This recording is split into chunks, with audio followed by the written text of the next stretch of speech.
Hello বন্ধুরা, welcome to our channel BM lifestyle. তো আজকে আমি চলে এসেছি তোমাদেরকে দুর্গাপুরে যে যে ঠাকুরগুলো আমরা দেখেছি সেই সব ঠাকুরগুলো মণ্ডপ সজ্জা, প্রতিমা আর বিভিন্ন জায়গা দেখানোর জন্য। তো চলো আমরা প্যান্ডেলের ভিতর চলে যাচ্ছি। এটা হচ্ছে গোপাল মাঠ। গোপাল মাঠের প্যান্ডেলের ভিতরে আমরা বেরিয়েছিলাম নবমীর দিন। নবমীর দিনে ভিড় দেখো তোমরা কতটা ভিড়। আর ভেতরের দিকে চলে যাচ্ছি, মণ্ডপ সজ্জা, প্রতিমা সব কিছু তোমাদের সঙ্গে শেয়ার করছি। তোমরা দেখতে থাকো আর সঙ্গে থাকো, আর আমার চ্যানেলটাকে সাবস্ক্রাইব করে দেবে, লাইক কমেন্ট শেয়ার করে দেবে নতুন নতুন ভিডিও আপডেট পাওয়ার জন্য।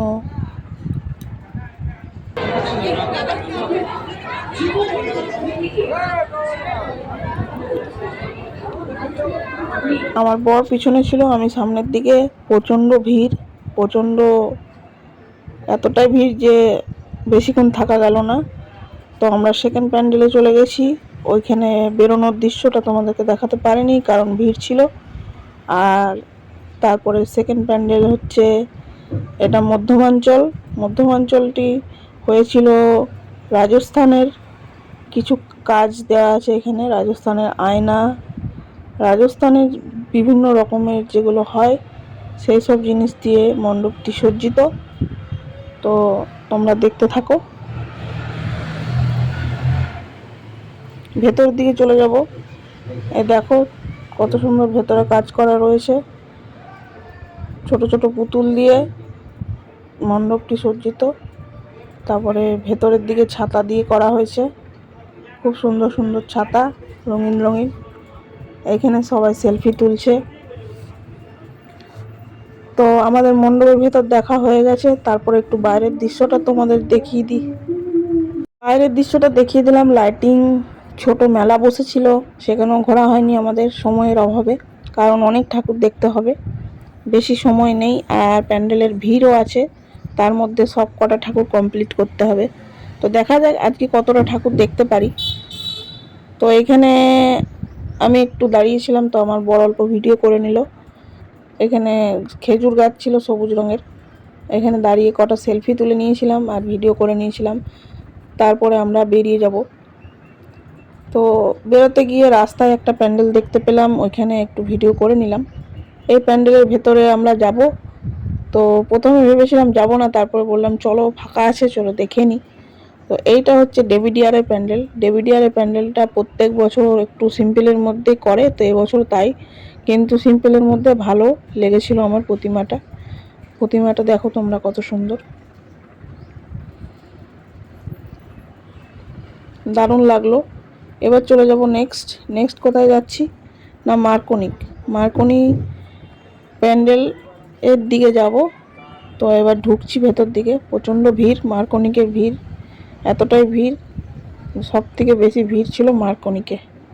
তো ভেতরের দিকে যাওয়ার চেষ্টা করি, ভিডিও দেখতে থাকো, সঙ্গে থাকো তোমরা।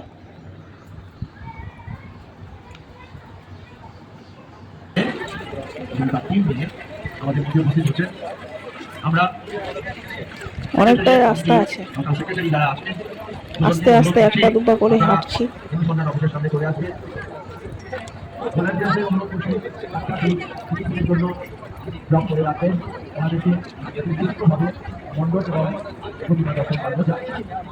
ফাইনালি ভেতরে চলে এসেছি। খুব জ্যাম, ভিডিও করা যাচ্ছে না, নিচের দিকে লোক, উপরের দিকে যতটা সম্ভব নিচ্ছি। তো সামনে যাওয়া গেল না ভিড়ের জন্য, এখান থেকেই দেখিয়ে দিলাম অল্প। কারা কারা মার্কনি দেখেছো আমাকে কমেন্টে জানাবে কেমন লেগেছে মার্কনির প্যান্ডেল। এবার আমরা বাইরের দিকে বেরোচ্ছি, কারণ ভেতরে থাকা যাচ্ছে না। বাপ, ভিড় থেকে বেরিয়ে যেন একটু শান্তি পেলাম। ওই দিকটা থেকে এসে গেছি, এবার আমরা যাচ্ছি সেপকোর দিকে। সেপকোটা একটু দেখে নেবো, এখানে একটু ফাঁকা ফাঁকা আছে, লাইটিংগুলো খুব ভালো লাগছে দেখে। তো আমরা ঢুকে গেছি ভেতরে। এবারে গাড়ি পার্কিংয়ে রেখে আমরা যাব প্যান্ডেলের দিকে।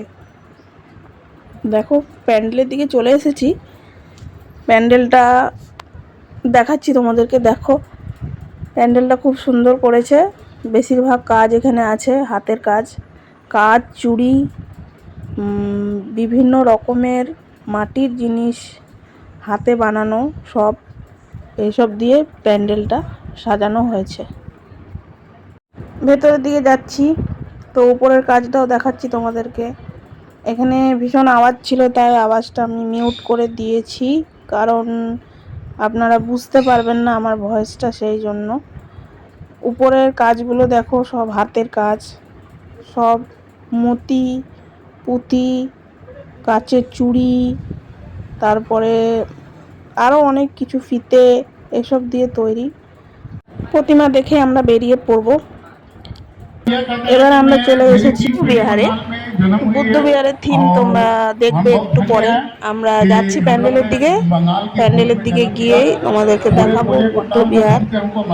তো বুদ্ধ বিহারের থিমটা আমার বেশি ভালো লেগেছে সব থিমের মধ্যে। এখানে যে থিমটা করেছে সেটা খুবই আলাদা রকমের, একদম আলাদা রকমের। তো চলো ভেতরের দিকে যাওয়া যাক।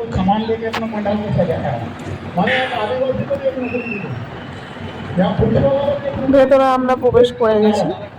তো প্রথমে যে থিমটা দেখাবে সেই থিমটা দেখার জন্য আমি একদম তাড়াতাড়ি করে আগে ঢুকে পড়েছি। বর আছে আমার পেছনে। তো এখানে যে থিমটা করেছে সেটা হচ্ছে মাতৃগর্ভে বাচ্চা কিভাবে নারীর সাথে টান থাকে, মানে এটা এটা বোঝা যাচ্ছে যে গর্ভে বাচ্চারা থাকলে মাদের কি কি হয়, মানে বাচ্চা পেটে থাকলে এই যে নারীগুলো আছে সব পেঁচিয়ে পেঁচিয়ে, এখানে হচ্ছে বাচ্চা সব প্রেগনেন্ট, এই যে সব প্রেগনেন্ট মহিলা যে প্রেগনেন্ট, পেটের ভিতরে বাচ্চা রয়েছে। তো এই থিমটা এখানে দেখানো হয়েছে। ভেতরের দিকে চলে যাব। এখানে বাচ্চা থেকে মৃত্যু পর্যন্ত কি কি হচ্ছে সেগুলো দেখাচ্ছে। প্রথম মায়ের গর্ভ থেকে মৃত্যু পর্যন্ত লাস্ট কি কি হয় সেগুলো এখানে তুলে ধরেছে। ভালোই লাগছে, খারাপ লাগেনি। জিনিসটা একদম আলাদা রকমের। এই যে বৃদ্ধ বয়সে মানুষ কীরকম হয়, কীরকম টাইপের থাকে, সেগুলো এখানে দেখিয়েছে। খুব সুন্দর, খুব ভালো লাগছে দেখতে। তোমরাও দেখো কেমন লাগছে তোমাদের, তোমরাও জানাবে।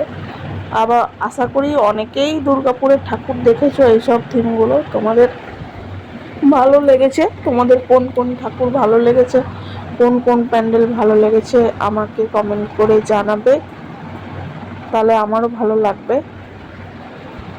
আমরা চলে যাব প্রতিমার দিকে। প্রতিমাটা কিরকম হয়েছে দেখে নেব। তো আস্তে আস্তে আমরা এগিয়ে চলেছি ভেতরের দিকে। যে কটা প্রতিমা দেখলাম তার চেয়ে একদম অন্যরকম এই প্রতিমাটা লেগেছে আমার। তোমাদের কেমন লেগেছে জানাবে।